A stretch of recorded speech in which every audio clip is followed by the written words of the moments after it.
అసలు కాంగ్రెస్‌లోకి రావాలన్న ఆలోచన ఎట్లా వచ్చింది మీకు?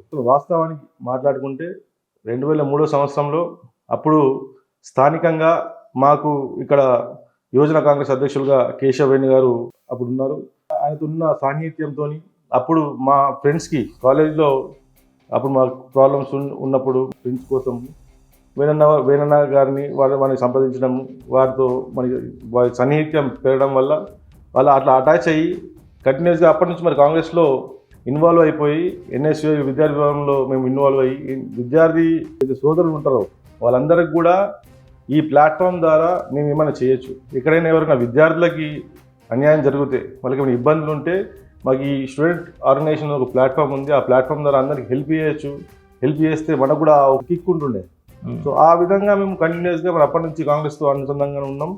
కాంగ్రెస్ పార్టీలో కూడా దాని తర్వాత మరి పార్టీ గురించి వాళ్ళందరి గురించి తెలుసుకోవడం చేయడం కంటిన్యూస్గా అలా మనం కాంగ్రెస్లో మరి శాశ్వతంగా మరి కాంగ్రెస్లో ఉండిపోవడం జరిగింది. ఉన్నత చదువులు చదివి ఈ రాజకీయంలోకి రావాలన్న ఆలోచన ఎట్లా వచ్చింది?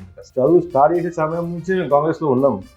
ఉన్న చదువులు చదవాల్సిన అవసరం ఉంది, అవకాశం ఉండే దేవుడి దయ వల్ల మా పేరెంట్స్ సపోర్ట్ వల్ల మరి చదువుకునే అవకాశం నాకు ఇక్కడ దొరికింది. దీని తర్వాత కూడా విదేశాల్లోకి వెళ్ళి అక్కడ కూడా చదువుకునే అవకాశం నాకు దొరికింది. చదువుకున్న తర్వాత మరి కంటిన్యూస్గా దిశల్లో ఉండలేము ఎక్కువ రోజులు.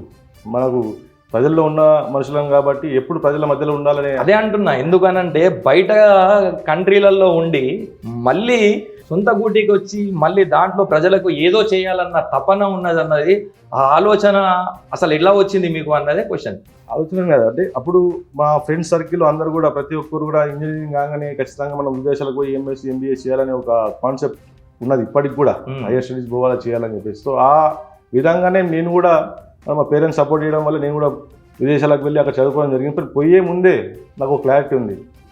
నేను ఎన్ని రోజులు పోయి నేను అక్కడ దీని గురించి పోతున్నా చేసుకుని నేను మళ్ళీ వెనక్కి రావాలనే ఒక ఉద్దేశం నాకు ముద్దటి నుంచి ఉండే. కాకపోతే అక్కడ పోయిన తర్వాత అక్కడ నేను చదువుకున్న తర్వాత నాకు అక్కడ ఉద్యోగ అవకాశాలు రావడం, ఏదైతే సాధించడానికి వచ్చినామో దాన్ని కంప్లీట్గా అవన్నీ పరిపూర్ణంగా చేయాలని చెప్పేసి ఉద్దేశంతో అవన్నీ కూడా చేసుకొని ఇంకో 8 సంవత్సరాలు అక్కడ ఉండేసి దాని తర్వాత మళ్ళీ మా అమ్మ నిజామాబాద్లో ఒక్కరే ఉంటుండే. మా తమ్ముళ్ళు కూడా హైదరాబాద్లో వాళ్ళు చదువుకోవడానికి హైదరాబాద్లో వాళ్ళు స్థిరపడ్డారు కాబట్టి సో మా అమ్మగారితో ఇక్కడే ఉండాలనే ఉద్దేశంతో మళ్ళీ తిరిగి నేను ఇండియా రావడం జరిగింది.